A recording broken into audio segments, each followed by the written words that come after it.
friends, welcome back to my channel. And if you're new here or if you're coming over from the playlist, welcome. I'm Holly.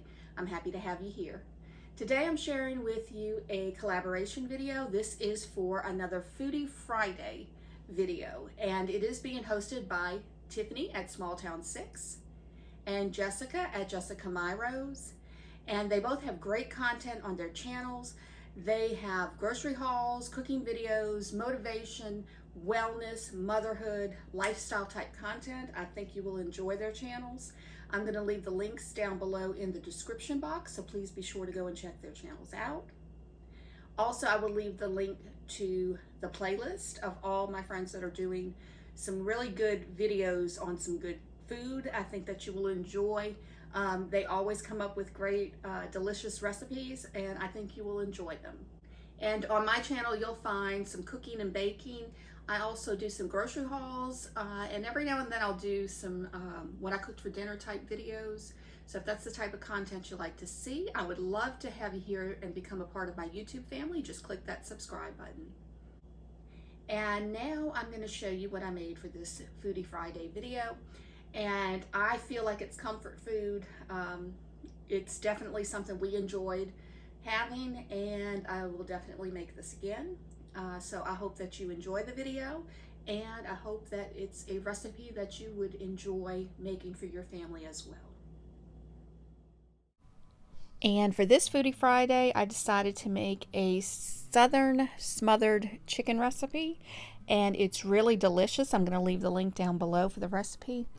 But very simple ingredients. All you need is 2 cups of chicken broth, and I'm using a low sodium version, 1 medium onion chopped, and you can use the large if you want. Also 1 cup of whole milk.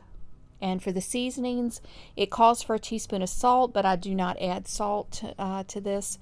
But you add 1 tablespoon of garlic powder, a teaspoon of smoked paprika, a teaspoon of black pepper, a teaspoon of celery seed, it calls for a tablespoon of onion powder, and a teaspoon of poultry seasoning, 2 teaspoons of minced garlic, 1/4 of a cup of cooking oil, and it calls for 1 pound of chicken, and I'm using skinless, boneless chicken thighs, and that's a little bit more than a pound.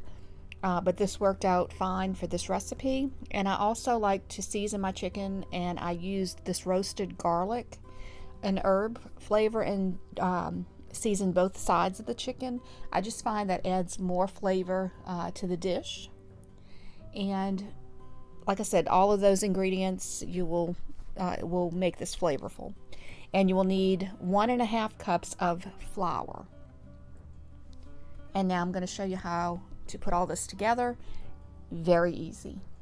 Now I take all of my seasoning and just mix it all up together, and then I'm going to put that in the flour. And as I said, I'm not using salt, but it called for a teaspoon of salt. We usually just add the salt on afterwards sometimes, and I just wanted to make sure this wasn't going to be salty, so I left it out. But definitely if you want to add it, you can. And like I said, we did add a little bit to our chicken on our plate. Now you want to take 3 tablespoons of the flour out, and you can do that after you dredge the chicken, but I just decided to do it beforehand. So just make sure you reserve 3 tablespoons because that will help make the gravy. And then all you need to do is just coat that chicken, and you want to make sure that you coat every bit of it, all the sides and everything, because you want to get these really nice and brown when you fry these up.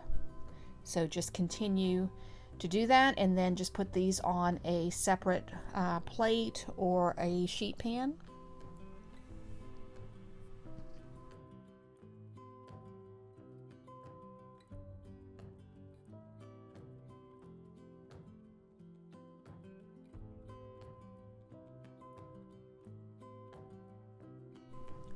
Now add the cooking oil to the pan, and you want to make sure that that oil gets very hot, and just start adding your chicken. It does say not to overcrowd the chicken in a pan, so use a large pan.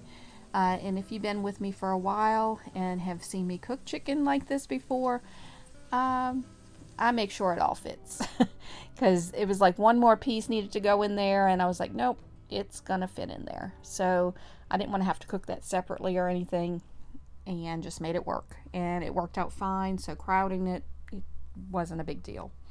And you just want to make sure each side gets a nice brown crust on it.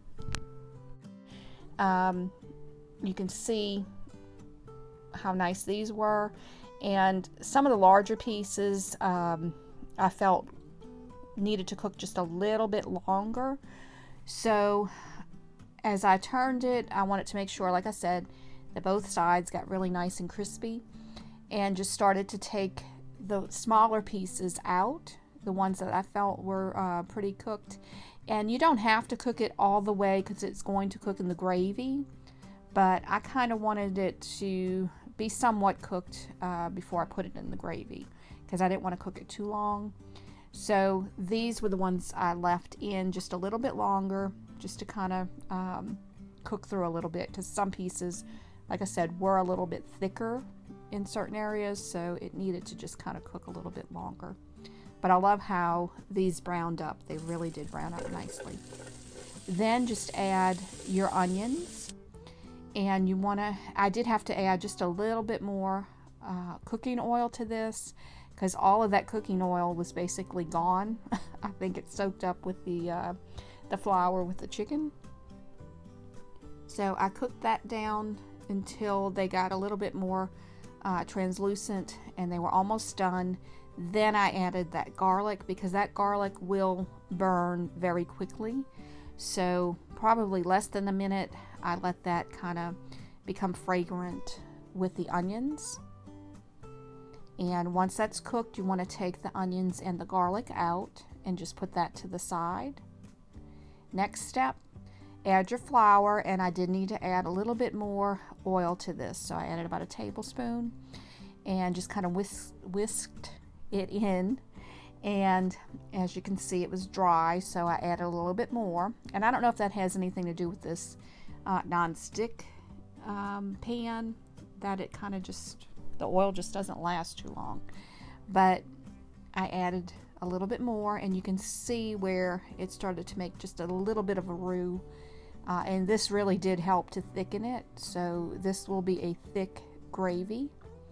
So once you have that, add in the chicken broth, and you just want to mix that in really, really well with that flour, because you want that flour, you don't want the raw flour taste, and you want that flour to cook.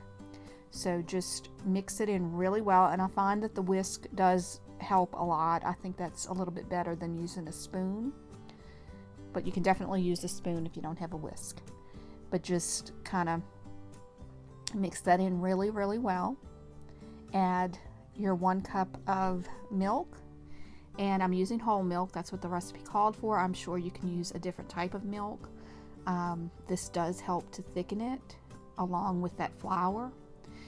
And just continue to whisk.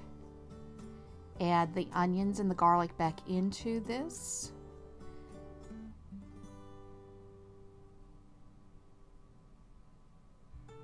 And then continue to add the chicken pieces back into the gravy. And you will cover this, and you want to let this simmer for, it says between 30 and 35 minutes, but my chicken's almost cooked, so I only did this for about 15 minutes to thicken that gravy up some. And once that was done, that was like about 15 minutes or so, you can see how that gravy thickened up, and the chicken was completely cooked.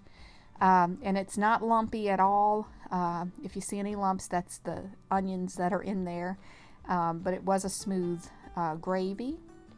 And if the gravy is too thick, if you don't like a thick gravy, you can definitely add a little bit more chicken broth or some water maybe to it, just to thin it out, but it was fine.